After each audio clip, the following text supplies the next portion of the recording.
ಇರಲೇಬೇಕಲ್ರಿ. ಹೌದಪ್ಪ ನಾಯಕ ಅಂತೇಳಿ ಇವತ್ತು ಯಡಿಯೂರಪ್ಪನವ್ರನ್ನ ಸಿದ್ದರಾಮಯ್ಯವ್ರು ಹೌದಪ್ಪ ನಾಯಕರಲ್ಲಿದ್ದರೆ ಆ ನೆಲೆಯಲ್ಲಿ ಒಂದು ಸ್ವಲ್ಪ ಏನೋ ಬೊಮ್ಮಾಯಿಯವರು ಅನ್ನಿಸ್ಬೋದೇನೋ. ಹಿಂದೆ ಸಮಾಜದ ಪಕ್ಷ ಆಗಿದ್ದರು, ಅಲ್ಲ ಇಲ್ಲಿ ಇದ್ದರು, ಅವ್ರ ಬಗ್ಗೆ ಒಂದು ಸ್ವಲ್ಪ ಒಳ್ಳೆಯ ಅಭಿಪ್ರಾಯ ಇತ್ತು. ಲಿಂಗಾಯತರು ಒಳ್ಳೆಯ ಅಭಿಪ್ರಾಯ ಇದೆ, ಸಾಧಾರಣ ಲಿಂಗಾಯತರಲ್ಲಿ ಯಾರೂ ಇಲ್ಲ, ಸ್ವಲ್ಪ ಅವ್ರ ಬಗ್ಗೆ ಒಳ್ಳೆಯ ಅಭಿಪ್ರಾಯ ಇದೆ.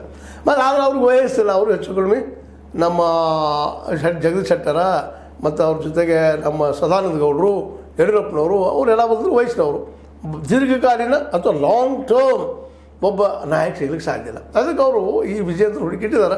ಅದಕ್ಕೆ ವಿಜೇಂದ್ರ ಮಾಡಬೇಕು ಅನ್ನೋದು ಹೈಕಮಾಂಡದು ಒಂದು ಈಗಾಗಲೇ ಅದು ಫಿಕ್ಸ್ ಆದಂಗೆ ಕಾಣ್ತಾ ಇದೆ. ಆದರೆ ಇವರು ಹೊಸ ಡೈಲಾಗ್ ಮಾಡೋದ್ರಿಂದಾಗೆ ಅದು ಕಷ್ಟ ಅನ್ನಿಸ್ತದೆ. ಮತ್ತು ಪಕ್ಷ ಬಿಟ್ಟು ಹೋಗ್ತಾನೆ ಅಂತಂದ್ರೆ ಮೋಸ್ಟ್ ಪ್ರಾಬ್ಲಿ ಅದಕ್ಕೆ ಹೈಕಮಾಂಡ್ ಒಬ್ರಿಗೆಲ್ಲ ಹೋಗ್ಲಿ ಬಿಡಪ್ಪ ಸಾಕು ತೆಲಿನೂ ಹೋಯ್ತು ಅನ್ನೋಂಥ ಮಟ್ಟದಲ್ಲೂ ಇದ್ದಾರೆ. ಆದರೆ ಬ್ಲ್ಯಾಕ್ ಮೇಲ್ ಮಾತ್ರ ದಯವಿಟ್ಟು ಇವರು ಯತ್ನಾಳರು ಮಾಡಲಾರ್ದ ಬೊಮ್ಮಾಯಿಯವ್ರು ಮಾಡಿ ನಮ್ಗೆ ಒಪ್ಪಿಗೆ ಅಂತ ಅನ್ನೋ ಸಾಧ್ಯತೆಗಳಿದ್ದಾವೆ. ಅದಂದ್ರೆ ಒಂದು ಸ್ವಲ್ಪ ವಿಜೇಂದ್ರ ಅವರಿಗೆ ಪ್ರತಿಸ್ಪರ್ಧಿ ನಿರ್ಮಾಣ ಆಗಲಿಕ್ಕೆ ಸಾಧ್ಯ. ಅದಕ್ಕೆ ಯಡಿಯೂರಪ್ಪನವರು ಎಲ್ಲೇ ಒಪ್ಪಬಹುದೇನೋ.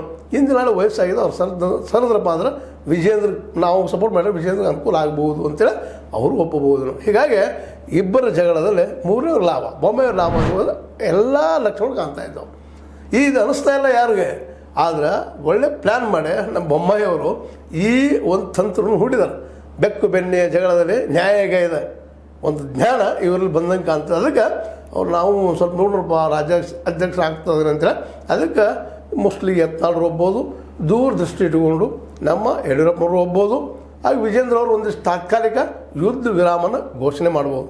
ಅಂದ್ರೆ ಸಹಜವಾಗಿ ಬೊಮ್ಮಾಯಿಯವರು ಇವರು ಚಿಕ್ಕಾಣದಲ್ಲೇ ಆಗ್ಬೋದೇನೋ. ಯತ್ನಾಳರು ಒಪ್ತಾರೆ ಇದಕ್ಕಂತ ನನಗೆ ಗ್ಯಾರಂಟಿ. ಯಾಕೆಂತಂದರೆ ಯತ್ನಾಳರು ವಿಜೇಂದ್ರ ಆಗಿಬಿಡೋದು. ಯಾಕಂದ್ರೆ ಲಾಂಗ್ ಟರ್ಮ್ ಒಬ್ಬ ನಾಯಕ ಆಗಿಬಿಡ್ತಾರೆ.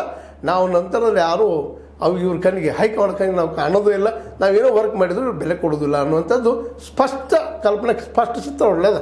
ಅದಕ್ಕಾಗಿ ವಿಜೇಂದ್ರ ಬೇಡ ಅಂತ ಹೇಳ್ತಿದ್ದಾರೆ. ಹೈಕಮಾಂಡ್ಗೆ ಲಾಂಗ್ ಟರ್ಮ್ ನಾಯಕ ಬೇಕಾಗಿದ್ದಾರೆ, ವಿಜೇಂದ್ರಗೆ ಸಪೋರ್ಟ್ ಅದ. ಅದೇ ಕಾರಣಕ್ಕೆ ಈಗ ಈ ಜಗಳ ತಣ್ಣಗೆ ಮಾಡಿಸೋರಾಗ, ತಂಪು ಮಾಡಿಸೋರಾಗ ಬೊಮ್ಮಾಯಿಯವ್ರು ಮಾಡ್ಬೋದಾ ಅಧ್ಯಕ್ಷರನ್ನಾಗೆ ಯಾರಿಗೆ ಗೊತ್ತು. ಯಾಕೆಂದರೆ ಇದೊಂದು ಸುಮ್ಮನೆ ಊಹೆ ಮಾಡಿ ಹೇಳಿದ್ನ ನಿಮಗೆ ಸಾಧ್ಯತೆಗಳು ಹೆಚ್ಚಿದ್ದಾವೆ ಅಂತೇಳಿ. ಆದರೂ ಆಗ್ಬೋದು.